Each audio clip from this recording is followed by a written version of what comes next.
नमस्कार, मैं हूं Vijay Goswami, financial and insurance adviser.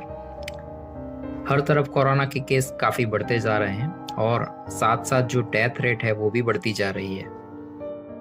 जिनकी डेथ हुई है उसमें से काफ़ी लोगों के परिवार का गुजरान चलाना आज काफ़ी मुश्किल हो गया है।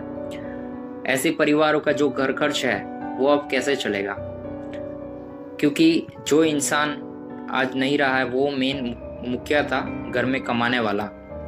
वो कमा के लाता था और घर चल रहा था, घर के सारे खर्चे चल रहे थे। लेकिन आज वो इंसान नहीं है तो वो घर खर्च कैसे चलेगा।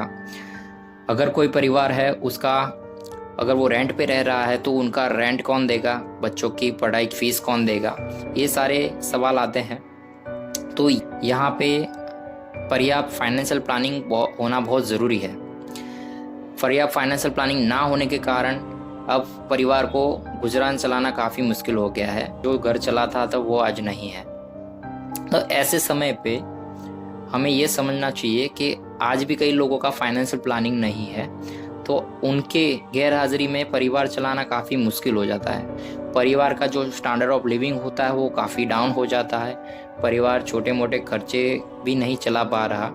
तो ये समझने की ज़रूरत है कि फाइनेंशियल प्लानिंग में ऐसे तो काफ़ी प्रकार आते हैं, उसमें से सबसे सबसे बेसिक जो उसका जो वो है लाइफ इंश्योरेंस। अगर जो कोई इंसान अपना लाइफ इंश्योरेंस कवर भी साथ साथ में सबसे पहले रखे, जैसे रोटी कपड़ा मकान ज़रूरी है वैसे लाइफ इंश्योरेंस भी काफ़ी ज़रूरी है।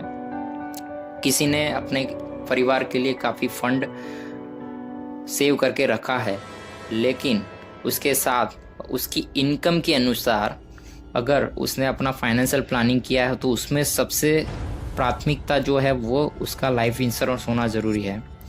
मान लीजिए मिस्टर रमेश हैं, उनकी उम्र 35 साल है, तो ह्यूमन लाइफ वैल्यू के हिसाब से वो 60 साल तक काम करने वाले हैं। 25,000 की उनकी मंथली इनकम है, उसमें से 5,000 रुपये हर महीने का उनका पर्सनल खर्च है और 20,000 रुपये वो अपने परिवार को दे रहे हैं घर खर्च के लिए। तो ये जो 20,000 रुपये हैं वो 25 साल तक मिस्टर रमेश काम करने वाले हैं। तो 25 साल के लिए 20,000 महीने के हिसाब से 2,40,000 रुपये 25 साल तक अपने परिवार को घर खर्च के लिए देने वाले, यानी कि 60 लाख रुपये वो अपने परिवार को आने वाले भविष्य में कमा के देने वाले हैं। यहाँ पे हमने फ्लैट कैलकुलेशन किया है, इनकम में बढ़ोतरी हमने यहाँ पे कैलकुलेट नहीं की है, फिर भी 60 लाख रुपए का यहाँ पे गैप आ रहा है। मान लीजिए मिस्टर रमेश ने छोटा मोटा फंड और बैंक में बचत करके 10 लाख रुपए की बचत रखी है, लेकिन 10 लाख रुपए से उनका घर कब तक चलेगा। तो उनका अगर 10 लाख रुपए का सेविंग ऑलरेडी है तो भी 50 लाख रुपए का यहाँ पे गैप है। अगर 50 लाख रुपए का उन्होंने लाइफ इंश्योरेंस लेके रखा होता तो उनका परिवार को 60 लाख रुपए यहाँ पे मिल जाते, और वो 60 लाख रुपए वो बैंक में भी रखते तो उसके जो इंटरेस्ट आता उससे उनका घर परिवार चलता। उनकी जो स्टैंडर्ड ऑफ लिविंग है उसमें कोई कॉम्प्रोमाइज़ नहीं होता, वो एज इट इज़ चलता। जब वो हाजिर थे तब भी जैसे चल रहा था वैसे ही उनकी गैर हाजिरी में, उनकी एब्सेंस में वैसे ही उनका घर चलता रहेगा। तो यहाँ पे बहुत ही ज़रूरी है फाइनेंशियल प्लानिंग होना। काफ़ी लोगों के ये होता है कि हमारे पास तो लाइफ इंश्योरेंस है, लेकिन जब देखा जाए तो पता चलता है उनके पास 1 या 2 लाख 4 लाख 5 लाख का ही लाइफ इंश्योरेंस होता है। जब डेथ होती है ऐसे टाइम में काफ़ी लोगों को ऐसे भी पता चलता है कि ये तो इनका जो लाइफ इंश्योरेंस पॉलिसी था वो तो बंद था, यानी उनको क्लेम नहीं मिलेगा, काफ़ी टाइम से उन्होंने भरा नहीं है तो ये पॉलिसी बंद हो चुकी है, ऐसा भी होता है। तो यहाँ पे हमें ये मेक श्योर करने की ज़रूरत है कि आपका जो फाइनेंशियल प्लानिंग है उसमें जो इसका बेस है वो मजबूत होना चाहिए। तो लाइफ इंश्योरेंस से ये बेस है, इससे आपको मजबूत करना है।